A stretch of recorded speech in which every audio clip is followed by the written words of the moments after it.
In the highly sought-after area within 5 kilometers of Tiananmen Square in Beijing, housing prices have plummeted 40% from their 2021 peak. Discover the extent of Beijing's housing prices decline as uncovered by independent Chinese media figures. I'm in utter shock. The biggest news from Beijing's real estate market these past few days is without a doubt the price of property in the Xiluoyuan community. This community is situated just 5 kilometers from Tiananmen Square and only 2 kilometers from the Temple of Heaven Park. The price has dropped to 36,000 yuan per square meter. My goodness, a 106 square meter listing for just under 4 million yuan, with a final transaction price plummeting to 36,000 yuan per square meter. This has left the people of Beijing stunned. Last night you were worth 10 million, and after one sleep, you wake up to find you're only worth 3 million. This situation is scaring people to the point where they can't sleep. Some say this is an isolated incident, but let me tell you, when there's no major movement in the market, an isolated incident like this can very well represent the general economic trend of property prices of the whole nation. Reports from Chinese social media influencers are discussing the downturn in Beijing's housing market.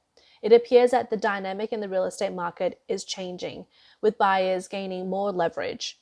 According to detailed transaction records from real estate agencies, it has become common for transaction prices of second-hand homes in Beijing to be 1 to 2 million yuan lower than the listing prices.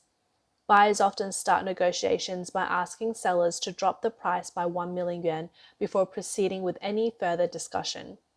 The most significant drop in prices has been recorded in the Anwei Street No. 3 courtyard within the Dongchen and Heipingli area, where transaction prices in December 2023 fell to just 4.5 million yuan. This was a decline of 37% from that of its peak value. Sellers who had taken earlier action with the property could have avoided losses of over 1.5 million yuan. The price slides are not exclusive to Beijing. Instead, it is an issue across all of the 4 first-tier cities. At the beginning of this year, Shanghai continued to witness a decline in housing prices, particularly in districts such as Qingpu and Fenxian. It has been observed that new policies are marking a turning point for the market. Reports confirm that housing prices in Shanghai have experienced a 30% decrease overall. If Shanghai's housing prices were to fall by more than 40%, it would cause a lot of trouble. For many, their debt would become higher than their assets. Already, many properties have nearly dropped by 40%. The drastic plunge in housing prices has led to significant shifts in market transactions, prompting even the most rational individuals to start selling their properties. Though, finding buyers has proven challenging. The Shanghai real estate market is now in a 000 state: no transactions, no clients, and no market movement. A notable instance is a famous luxury development, Thomson Riviera in Shanghai, where a listing saw an unprecedented drop of 30 million yuan, sending shockwaves through the market. School district houses, once considered unattainably expensive, with prices reaching up to 150,000 yuan per square meter, have seen a staggering 39.4% decrease in just 1 week, causing widespread astonishment. The following anxious property owner voices the common struggle faced by those attempting to sell their homes in Shanghai. I couldn't sleep at all last night. My property has been listed with an agent for over half a year without selling. Yesterday, we visited the agency again, and what the agent said really disheartened me. The highest selling price was 1.5 million yuan, but the current offer is 1.09 million. The agent suggested dropping the price further to see if I could sell for 1 million. Among the 4 major cities, Guangzhou has experienced the most significant declines and has seen the lowest average housing prices. With 5 consecutive drops in prices, even prime urban areas like Tianhe district have witnessed 0 down payment offers. This is a situation that has not been seen by the market since 2 decades ago.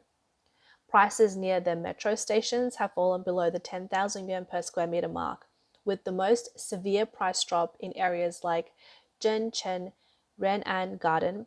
Property prices have dropped from 24,000 yuan per square meter in 2019 to just 9,300 yuan, a decrease of over 61%. Luxury homes in both Beijing and Shanghai are plummeting in value, with Beijing and Shanghai already in the state. Do you think Guangzhou could be any better? Guangzhou's housing prices have just started to fall, with 179,000 second-hand homes officially registered as for sale. The number of unregistered properties for sale is estimated to be around 220,000 to 230,000. It is suggested that the mentality of buy when prices rise but not when they fall shows that most people are pessimistic about the property market. But the lack of market activity is more terrifying than the falling property prices. Looking at the latest data, many homes have been listed for 7 months to 2 years. It's simple, buying a home means losing money, and even suburban home prices have halved. Who would want to buy under these circumstances? If you bought a home 10 years ago, you would have made money. Today, the entire real estate market in Guangzhou is falling. Anyone buying now is at a loss. Shenzhen, often regarded as a bellwether for China's real estate market, has similarly experienced property price decreases. Leading the previous real estate market boom, Shenzhen's market dynamics have historically influenced price trends across Beijing, Shanghai, Guangzhou, and subsequently other central, eastern, and western cities. In February 2021, Shenzhen was the first to introduce a guidance price for second-hand homes. This marked the beginning of a nationwide decline in housing prices. The price per square meter has dropped from 130,000 yuan to just over 40,000 yuan, a decline of more than 65%. This is probably the worst drop in Shenzhen. Property prices are dropping from that of luxury housing to just regular housing, specifically in the Moon Bay Garden located in Shanghai. The situation in Shenzhen has become particularly dire.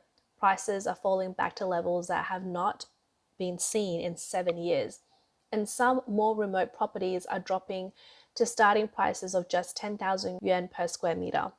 A vlogger's story about purchasing a home in Shenzhen serves as a representative tale of the current state of the market. Buying a house now seems to be the quickest way to bankruptcy. It's a harsh reality, but in Shenzhen, you can truly feel it. I read a story today about a couple in Shenzhen who saved 4 million yuan over 10 years, with a stable annual income of around 1.5 million yuan between them. They bought a second-hand home valued at 10 million yuan with a 30% down payment of 3 million.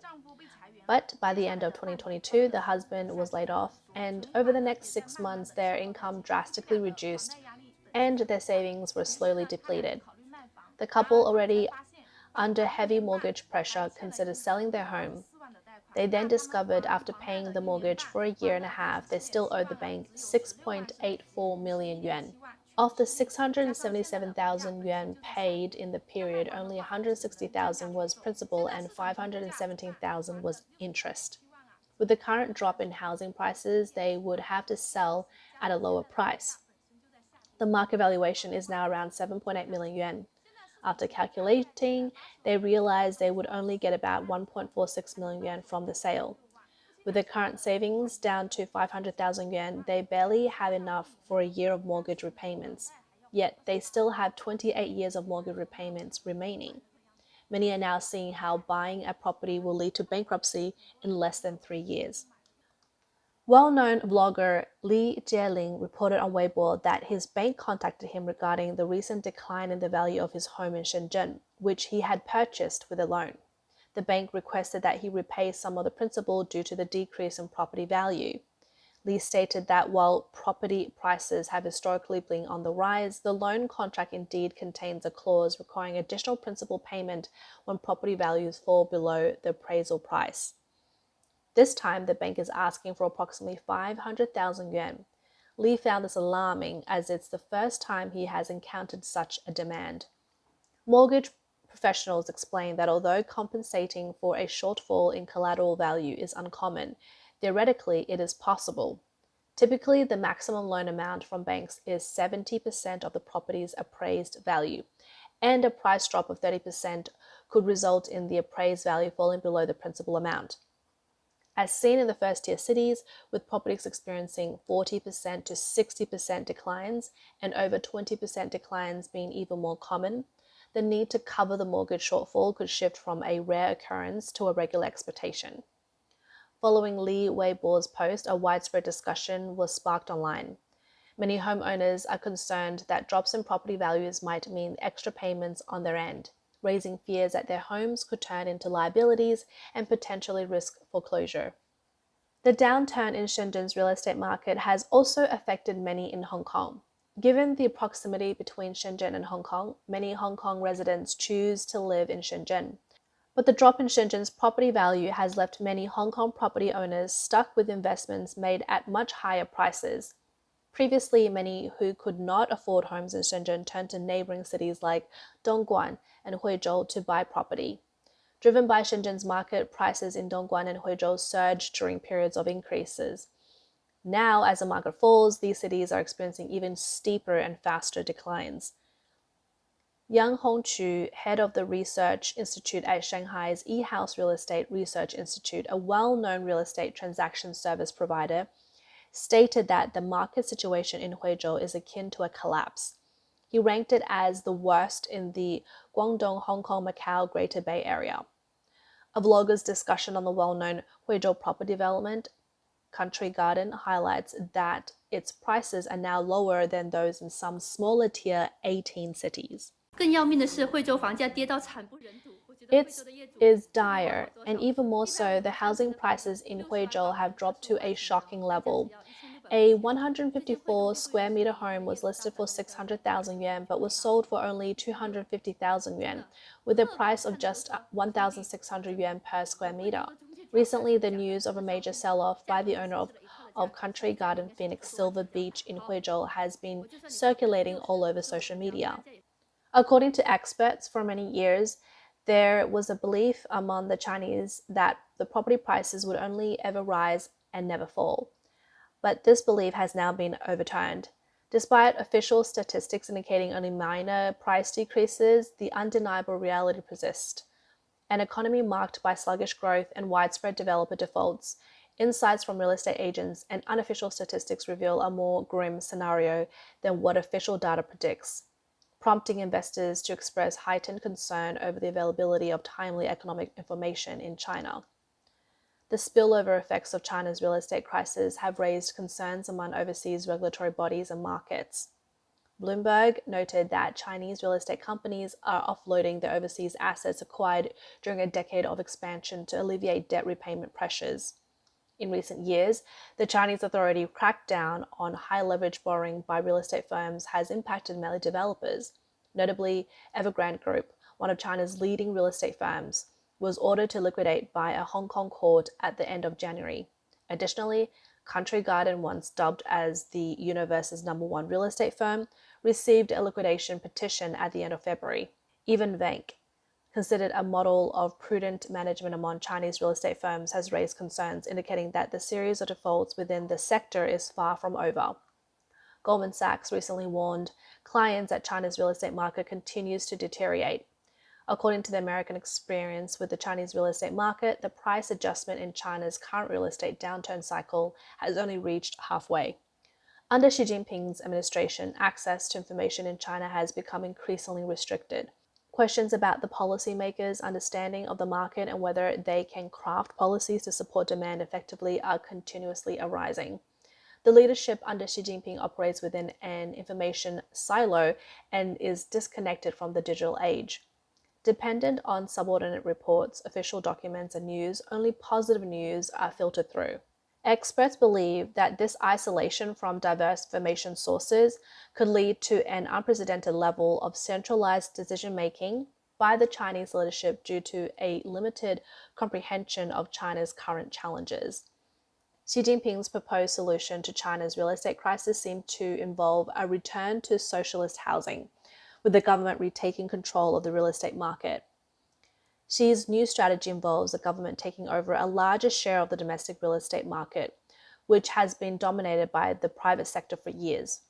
Analysts have determined that this approach is founded on two key components. Firstly, the acquisition of troubled properties from the private sector by the government for conversions into housing available for rent or sale. And secondly, the promotion of additional construction of affordable housing by the state to benefit low to middle income families. Central government economic officials are still working on ways to implement this real estate strategy. Economists warn that even if feasible, the plan could take years to execute and come with a hefty price tag, potentially costing up to 280 billion US dollars annually over the next 5 years, totaling approximately 1.4 trillion US dollars. Many observe that the projects and strategies directly commanded and deployed by Xi Jinping, such as the Shong'an New Area, the Belt and Road Initiative, and the Self-Reliance Chip Manufacturing Project, and the Dynamic Zero COVID, have all failed. Doubts persist about the effectiveness of Xi's emerging strategy to resolve the real estate crisis without failing. Professor Chen Zhiwu of the University of Hong Kong believes that a new housing strategy reliant on state investment cannot sustainably support the market, given China's demographic challenges and issues of oversupply. Government intervention may also cause concerns about social equity. Expert observes for the increasingly authoritarian Chinese authorities, it seems nothing can stop Xi Jinping from pursuing his initiatives. His understanding remains anchored in his youth, yearning for a past era of China characterized by a planned economy, state-distributed housing, and the absence of commercial real estate. They continue to suggest that these ideas are possibly representing his ideal vision of socialism. Whether China's real estate issue can be resolved according to Xi Jinping's vision remains uncertain, but the pace of real estate company defaults and unfinished construction projects is accelerating rather than slowly. For years, the interests of the government, financial institutions, and corporations have propelled significant development in China's real estate sector, making it the largest industry in the Chinese economy, accounting for up to 25% of the economic output. As the real estate sector continues to weaken, its difficulties are spreading to the entire economic system, transforming a once growth-driven sector into a drag on economic recovery. In 2020, while planning to secure 12 billion yuan for real estate development, CITIC Trust, one of the largest investment firms in China, assured its investors that real estate was the safest investment option available in the country. The default of the CITIC fund has provided insight into the challenges that are facing China's real estate industry. In November 2023, Zhongzhi Enterprise Group declared to its investors that it faced severe insolvency, with its wealth management department unable to meet investor payments since July 2023, resulting in a 260 billion yuan funding shortfall. Subsequently, in December 2023, the government-supported developer Hua Nanchen disclosed its inability to service the interest on its overseas debt, prompting a debt restructuring agreement with investors to prevent default. Haiying Wealth, a real estate investor, delayed certain redemptions attributing to the financial downturn. This sequence of events in the investment domains has undermined confidence, and the decline in the real estate market has broadened into a widespread crisis. China's financial system is impacted by the depletion of the capital market as it affects local government budgets heavily reliant on real estate proceeds. Many suggest that the downturn in real estate sector is intensifying and is therefore contributing to the potential for economic instability and social tension.